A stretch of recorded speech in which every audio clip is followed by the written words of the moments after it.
भाई जो गुरु वचन पे डट गए, कट गए फंद 84 के। परमात्मा कबीर जी ने कहा है कि एक कै साधे सब सदे, सब साधे सब जाए, माली सींचे मूल को फले फूले अगाए। बात अंत में भाई और बहनों वही आएगी, एक कै साधे सब सदे, यानी हमने पतिव्रता पद की भक्ति पे आना पड़ेगा।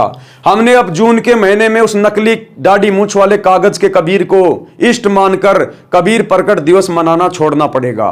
उस दाढ़ी मूंछ वाली फोटो को अपने घर से बाहर निकालना पड़ेगा, लॉकेट से बाहर निकालना पड़ेगा। हमने उन फोटोओं को दंडोत भी नहीं करना।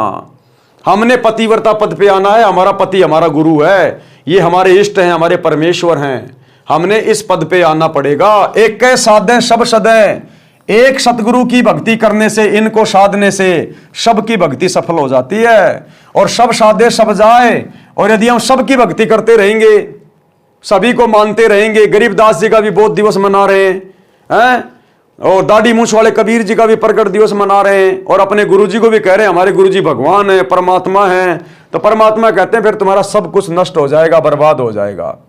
एक कै साधे सब सदे, सब साधे सब जाए, और माली सींचे मूल को। जो माली होता है, जिसको प्रोसीजर का पता होता है, माली यानी भगत, जिसको वास्तव में ज्ञान हो गया, वो तो मूल की पूजा करेगा। तो भक्ति का मूल हमारा सतगुरु है। तो फले फूले अघाए, उसके बाद देखना कैसे भगत की भक्ति रूपी बगीची फूलों से फलों से लदपद हो जाएगी।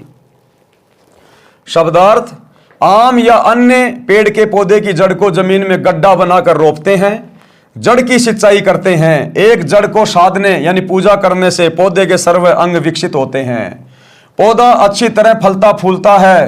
पौधा पेड़ बनकर छाया, लकड़ी तथा फल देता है। यदि उस पौधे की शाखाओं को जमीन में गड्ढे में रोपकर सब शाखाओं की सिंचाई करेंगे और मूल की सिंचाई नहीं करेंगे तो सब कुछ नष्ट हो जाएगा। जगत वाले भाई बहनों को समझाने के लिए गुरुदेव कह रहे हैं, यदि सतगुरु की शरण में आने के बाद आपने उन पहले वाले देवी देवताओं को पूजना जारी रखा तो समझो आप तो पेड़ को टहनियों की ओर से जमीन में गाड़ रहे हो, और आप तो पेड़ की टहनियों में पानी डाल रहे हो, खाद डाल रहे हो, वो पेड़ सूख जाएगा। आपने पेड़ की जड़ में खाद पानी डालना पड़ेगा। जिससे आपने भक्ति ली है, जो आपका सतगुरु है, वो इस भक्ति रूपी पेड़ की जड़ है। जैसा सतगुरु कहे हमने वही भक्ति करनी है, वैसी करनी है, तब हमारा ये भक्ति रूपी पेड़ फलेगा फूलेगा। यदि पौधे की शाखाओं को जमीन में गड्ढे में रोपकर सब शाखाओं की पूजा करेंगे और मूल की सिंचाई नहीं करेंगे तो सब कुछ नष्ट हो जाएगा।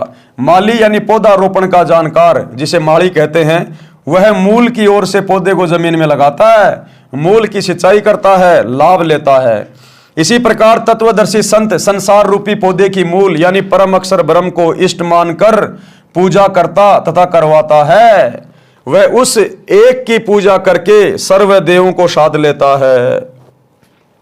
सभी देवता उसी सत्य पुरुष की आज्ञा में चलते हैं, साधक का कार्य सिद्ध करते हैं। यदि सब देवों की पूजा करेंगे तो सत्य पुरुष रुष्ट हो जाएगा। अगर सभी देवताओं की पूजा करेंगे तो सत्य पुरुष क्या हो जाएगा? नाराज। तो सत्य पुरुष कौन है? सतगुरु रामपाल जी। और उनके रहते सहते यदि हम गरीबदास जी का बोध दिवस मनाएंगे इस भक्ति में आने के बाद, दाढ़ी मूछ वाली मुर्दा फोटो को भगवान मान के इष्ट मान के पूजेंगे, कबीर प्रकट दिवस मनाएंगे, तो भाई परमात्मा नाराज होगा, रुष्ट होगा।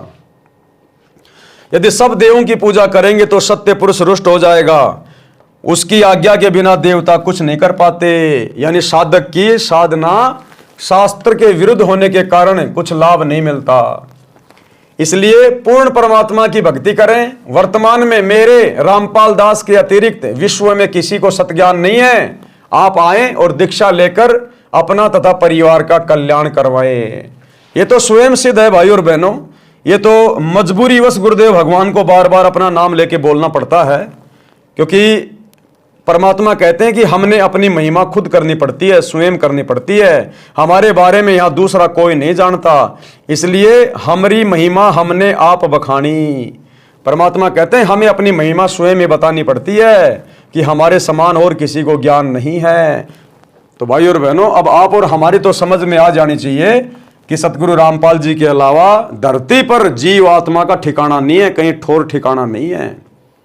अगला जन्म यदि सत भक्ति शुरू नहीं की तो सीधा 84 लाख योनियों से शुरू होगा। गधे कुत्ते शुअर के जन्म मिलेंगे।